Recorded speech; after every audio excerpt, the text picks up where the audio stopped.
This, of course, came as a huge shock, and William and I have been doing everything we can to process and manage this privately for the sake of our young family.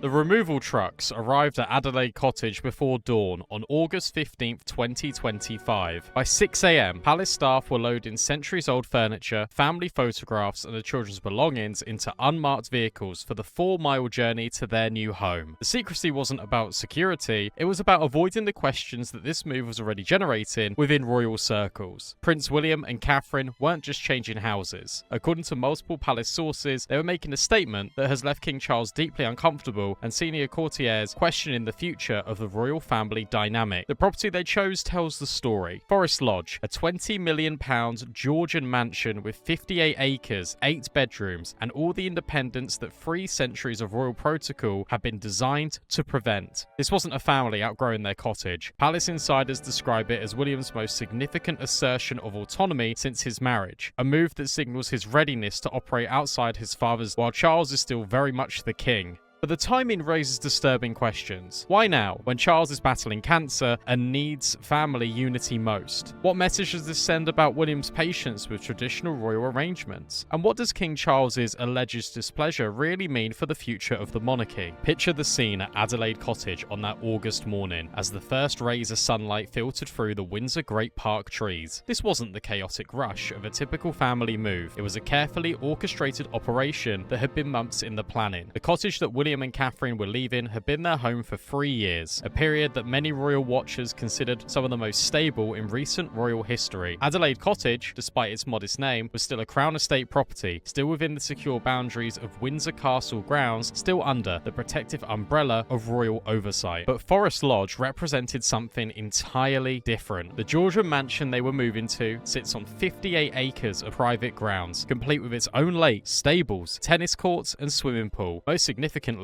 it offers something that Adelaide Cottage never could: genuine distance from the daily scrutiny of royal life at Windsor Castle. Palace staff described the atmosphere that morning as unusually tense. Excitement, typically associated with royal households preparing for happy family transitions. Instead, sources speak of whispered conversations between senior courtiers, anxious glances, and the kind of careful coordination usually reserved for managing royal crises. The timing couldn't have been more pointed. King Charles, still managing his cancer treatment and working to establish his reign's legacy, was facing his son's most dramatic assertion of independence precisely when family unity seemed most crucial. What made the morning even more significant was what didn't happen. In previous royal moves, the king would typically make a ceremonial visit to wish the family well in their new home. Charles's absence from Adelaide Cottage that morning spoke volumes about his feelings regarding this particular relocation. By noon, the move was complete. Forest Lodge had new residents, and the royal family had entered uncharted territory in the delicate balance between tradition and autonomy that defines modern monarchy. To understand why this house move has generated such concern within royal circles, we need to examine the careful balance of independence and oversight that has governed royal family arrangements for generations. The Adelaide Cottage Compromise. When William and Catherine first moved to Adelaide Cottage in 2022, it represented what palace officials considered the perfect solution for a growing royal family. The 4-bedroom cottage provided privacy and space while maintaining the family's connection to Windsor Castle's support systems and security infrastructure. The location was strategic, close enough to Windsor Castle for the children to maintain relationships with their grandparents, but far enough away for William and Catherine to establish some independence from daily royal routine. Palace sources describe it as training wheels for the future king and queen, allowing them to experience semi-independent living while remaining within the royal system's protective embrace. But by 2024, signs were emerging that William and Catherine had outgrown this carefully managed compromise. The children were getting older, requiring more space and privacy. More significantly, William's role as heir was expanding, creating needs for additional meeting spaces, staff accommodations, and facilities that Adelaide Cottage couldn't provide. The property search that raised eyebrows. Palace insiders reveal that William and Catherine began seriously looking at alternative properties in late 2024, a search that initially focused on Crown Estate options that would maintain maintain their connection to official royal residences. But the properties they were considering told a different story about their long-term intentions. Rather than looking for larger homes within existing royal compounds, they were exploring independent estates that would give them genuine autonomy from daily royal oversight. Forest Lodge, when it became available, represented everything the couple seemed to be seeking: historical significance, luxurious amenities, and most importantly, true independence from the institutional control that comes with living on official royal properties. The 328-year-old mansion had been extensively renovated and modernized, offering 8 bedrooms, multiple reception rooms, and grounds large enough to accommodate both family life and the extensive security requirements of future monarchs. The finance independence question. Perhaps most significantly, sources reveal that William and Catherine chose to handle the Forest Lodge arrangements through private funding rather than official royal channels. While the property remains part of the Crown Estate, the couple's approach to securing and preparing their new home bypassed traditional palace administrative structures. This financial independence sent a clear message about William's readiness to operate outside of established royal procedures when it came to major family decisions. Palace officials accustomed to managing every aspect of senior royals' living arrangements found themselves excluded from crucial planning discussions. The implications extended beyond mere property management. William's willingness to make such a significant decision independently raised questions about how he might approach other major choices as his role in the monarchy continues to expand. The security implications no one discussed. While public attention focused on the luxury and the cost of Forest Lodge, palace security officials were grappling with complex challenges that the move created for royal protection arrangements. Adelaide Cottage's location within Windsor Castle grounds provided natural security advantages that required extensive modification to replicate at Forest Lodge. The new property's independence came with security costs and logistical challenges that strained royal protection resources. Sources within royal security described months of intensive preparation to ensure that Forest Lodge could provide adequate protection for the future king and his family. These preparations, conducted quietly and at considerable expense, represented another layer of William's assertion of independence, his willingness to accept increased security complexity in exchange for greater autonomy. The family dynamic that changed everything. The final factor that transformed a routine property move into a family crisis was King Charles's health situation and his emotional response to William's growing independence. Palace sources described Charles as feeling increasingly isolated as his cancer treatment continued and his energy levels remained inconsistent. The king's relationship with William had always involved careful navigation between paternal affection and constitutional authority, but illness had made Charles more emotionally dependent on family proximity and support. William's decision to move further away from Windsor Castle at precisely the moment when Charles needed family closest most created an emotional dynamic that transcended mere property logistics. The move represented everything Charles feared about his advancing age and declining health: the gradual transfer of real authority to the next generation, even while he remained king in name. Here's the truth behind the royal family's division over William and Catherine's house move. It represents the first major constitutional crisis of Charles's reign, disguised as a domestic property decision. The constitutional precedent that terrifies palace officials. Forest Lodge isn't just a luxury home, it's a statement about how William intends to exercise royal authority when he becomes king. Constitutional experts who have studied the property arrangements describe them as unprecedented in modern royal history. Previous heirs to the throne have traditionally maintained residences that, while private, remained institutionally connected to the broader royal administrative system. Forest Lodge breaks this pattern by establishing what amounts to an independent royal court, separate from traditional palace structures. The implications extend far beyond William's personal comfort. Palace officials recognize that Forest Lodge represents a blueprint for how William envisions running the monarchy, with greater independence from established institutional controls, more private decision-making authority, and less oversight from traditional royal advisors. This isn't just about where they live, explains one senior palace source who spoke on condition of anonymity. This is about how the future king intends to operate, and it's fundamentally different from anything we've seen in modern royal history. The financial structure that changes everything. Analysis of the financial arrangements behind the Forest Lodge move reveals a sophisticated strategy that gives William unprecedented independence from traditional royal funding mechanisms. Rather than relying entirely on official royal finances, William and Catherine have structured their occupancy of Forest Lodge in ways that minimize their dependence on Crown Estate administrative approval for future modifications, security upgrades, or operational changes. This financial independence translates directly into political independence. William can make decisions about his family's living arrangements, security protocols, and daily operations without seeking approval from palace officials who traditionally traditionally controls such matters for senior royals. The precedent is what concerns constitutional scholars most. If the heir to the throne can operate independently on major decisions while still holding his royal position, what does this mean for the traditional balance between royal privilege and institutional accountability? King Charles's private response palace sources reveal that Charles's alleged displeasure with the move stems from more than paternal feelings about family proximity. The king recognizes that William's assertion of independence represents a fundamental challenge to his own authority while he remains on the throne. Private conversations between father and son, described by sources close to both men, deep disagreements about the appropriate balance between royal tradition and modern family needs. Charles views the move as premature independence that undermines established protocols. William sees it as necessary preparation for future responsibilities. The emotional toll on Charles has been significant. Sources describe a king who feels increasingly sidelined by his own son's growing confidence and independence, even as Charles struggles with health challenges that make him more dependent on family support. The timing couldn't be worse, reveals one courtier who has observed the family dynamics closely. Charles needs William's support more than ever, and William is sending a clear message that he's ready to operate on his own terms. The institutional crisis. Hidden from public view, behind the scenes, the Forest Lodge move has created unprecedented challenges for royal administrative systems that were never designed to handle independent royal operations. Palace staff find themselves managing parallel systems, traditional royal household operations for Charles and Camilla, and increasingly independent arrangements for William and Catherine. The administrative complexity strains resources and creates confusion about authority and responsibility. More troubling for institutional continuity, William's independence at Forest Lodge establishes precedents that could fundamentally alter how the monarchy operates in the future. If successful, his models suggest that future royals might expect similar autonomy, potentially fragmenting the unified institutional structure that has defined the British monarchy for centuries. Constitutional experts privately worry about the long-term implications. The monarchy's strength has traditionally come from its unified institutional identity. William's Forest Lodge experiment tests whether that unity can survive significant decentralization of royal operations. The security challenge that reveals everything. The security arrangements for Forest Lodge expose the true scope of William's assertion of independence and its implications for royal institutional control. Traditional royal security operates through established protocols that give palace officials significant oversight of senior royals' movements, schedules, and activities. Forest Lodge's security arrangements bypass many of these traditional controls, giving William's household much greater autonomy over daily operations. This security independence translates into operational independence. William can make decisions about meetings, travel, and activities without the extensive palace oversight that typically accompanies senior royal activities. The implications extend to William's future role as king. The Forest Lodge security model suggests he envisions a monarchy where the monarch exercises greater personal control over royal operations with less interference from traditional institutional structures. The immediate consequences of William and Catherine's move to Forest Lodge have reverberated through every level of the royal institutional structure, creating tensions that palace officials are still struggling to manage. Charles's institutional response. King. Charles's reaction to the move extends far beyond personal disappointment into institutional concern about precedent and royal protocol. Palace sources describe a series of private meetings where Charles consulted with constitutional advisors about the implications of William's growing independence. The king's concerns center on the potential fragmentation of royal authority during his own reign. Charles worked for decades to establish his vision of monarchy, and William's assertion of independence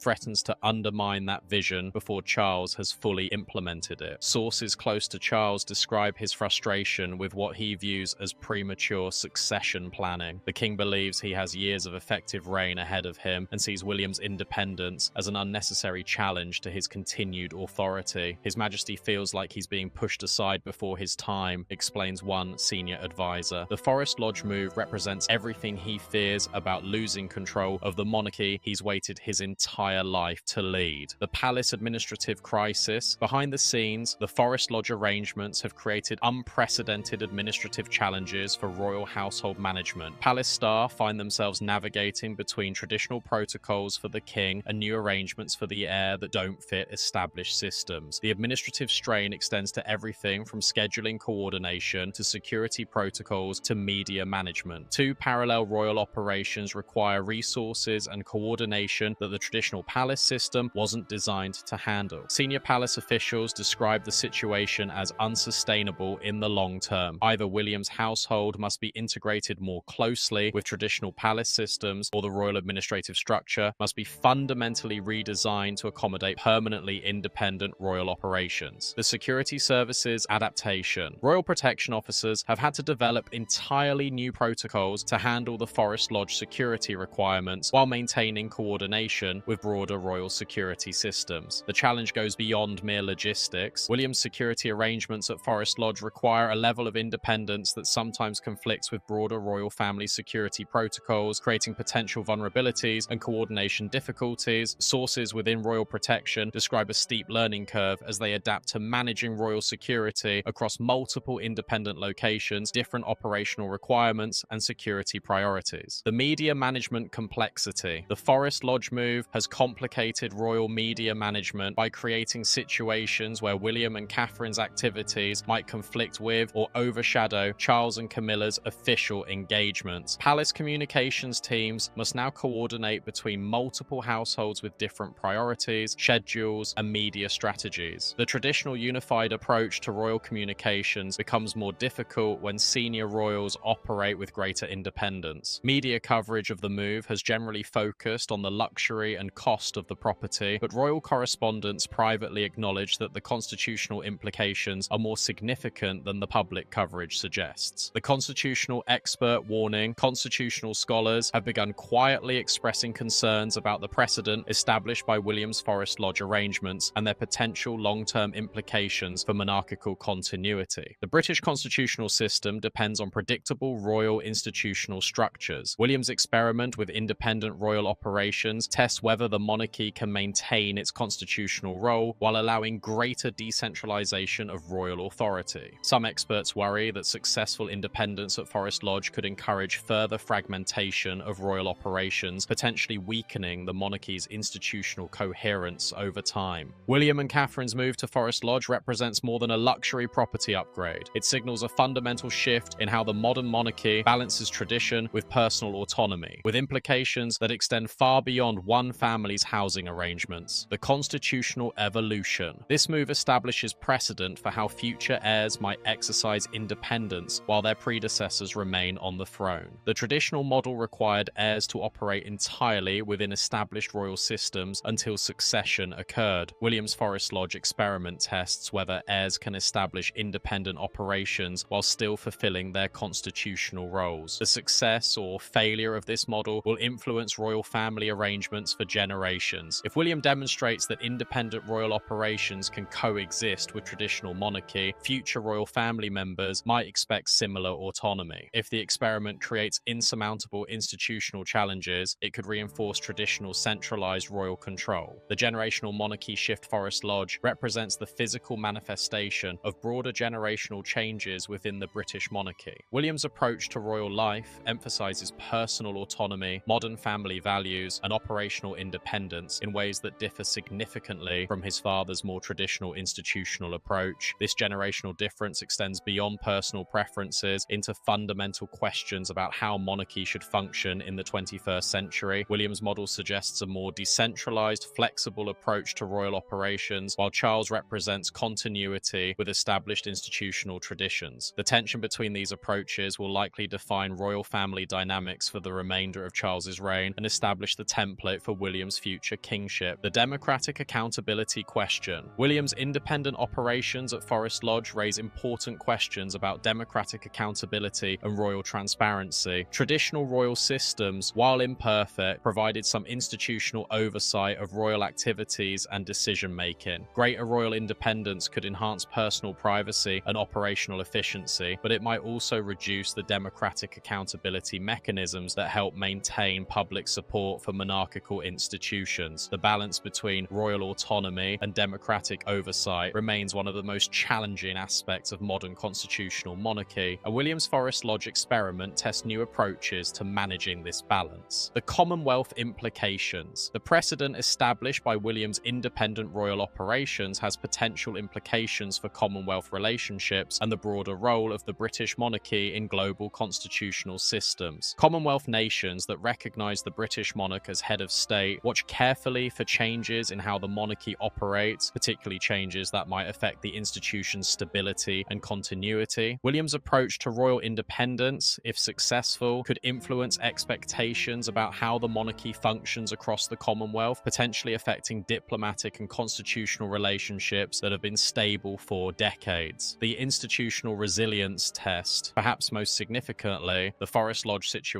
tests the British monarchy's institutional resilience and adaptability. The institution's survival over centuries has depended on its ability to evolve while maintaining continuity with traditional structures and values. William's experiment with independent royal operations represents one of the most significant tests of this adaptability in modern times. The monarchy must demonstrate that it can accommodate significant operational changes without losing its essential constitutional and cultural character. The outcome will provide important insights into the monarchy's capacity for institutional evolution and its ability to remain relevant in rapidly changing social and political environments. The long-term implications of William and Catherine's Forest Lodge move will depend largely on how successfully they demonstrate that independent royal operations can coexist with traditional monarchical institutions while maintaining public support and constitutional effectiveness. The success scenario. If William's Forest Lodge model proves successful, it could establish a new template for modern royal family operations that balances personal autonomy with institutional responsibility. This success would likely encourage other senior royals to seek similar independence and could lead to a more decentralized approach to royal household management. Success would also strengthen William's position as future king by demonstrating his capacity for independent leadership and innovative approaches to traditional royal challenges. The experience of managing Forest Lodge operations could provide valuable preparation for the broader institutional leadership he'll eventually assume. The challenge scenario. If the Forest Lodge experiment creates insurmountable coordination difficulties, security challenges, or public relations problems, it could force William and Catherine to modify their approach or return to more traditional royal living arrangements. Failure could also strengthen arguments for maintaining centralized royal control and could influence how future succession planning balances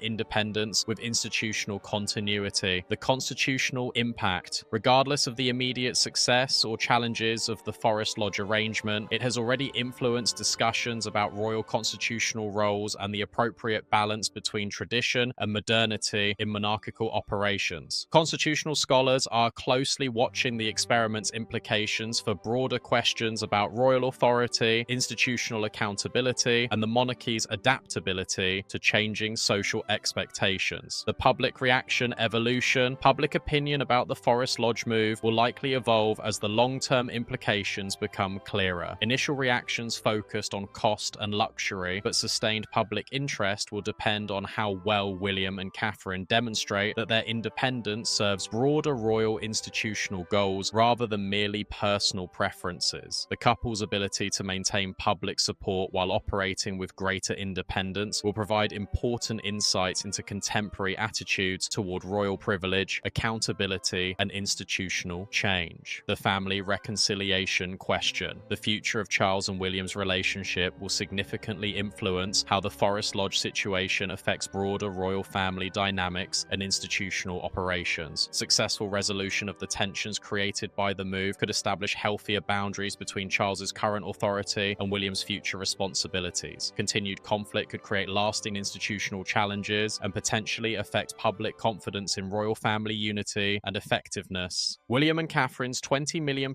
move to Forest Lodge forces us to examine fundamental questions about the balance between royal tradition and personal autonomy in modern monarchy. Is William's assertion of independence a natural evolution of royal family arrangements, or does it represent a premature challenge to his father's authority during Charles's own reign? Should heirs to the throne be able to operate independently while their predecessors remain on the throne, or does royal institutional coherence require centralized control until succession occurs? The Forest Lodge situation also raises important questions about democratic accountability and royal transparency. Does greater royal independence enhance the monarchy's effectiveness and relevance, or does it reduce the institutional oversight that helps maintain public trust in royal institutions? These questions matter because they touch on fundamental issues about how democratic societies balance traditional institutions with evolving social expectations generations. The monarchy's ability to adapt while maintaining its essential character affects not just the royal family, but Britain's broader constitutional and cultural identity. The timing of William's move during Charles's cancer treatment and early reign adds emotional complexity to these institutional questions. How should families balance personal autonomy with collective responsibility, especially when individual decisions have broader implications for shared institutions and public roles? What's your view on William's independent approach to royal life? Do you see Forest Lodge as a positive modernization of royal family arrangements, or as an unnecessary challenge to traditional institutional structures? How should the monarchy balance personal privacy and independence with democratic accountability and institutional continuity? Share your thoughts on whether royal families should operate as unified institutions, or whether senior royals should have the independence to establish separations while maintaining their constitutional roles. Because the precedent established by Forest Lodge will influence royal family arrangements for generations, these questions about tradition, autonomy, and institutional evolution matter for anyone interested in how traditional institutions adapt to modern challenges. The truth about royal family dynamics is complex enough without manufactured drama about property arrangements, but understanding the real constitutional and institutional implications of the Forest Lodge move requires recognizing that sometimes the most significant changes in traditional institutions happen through seemingly routine family decisions that establish new precedents for future operations.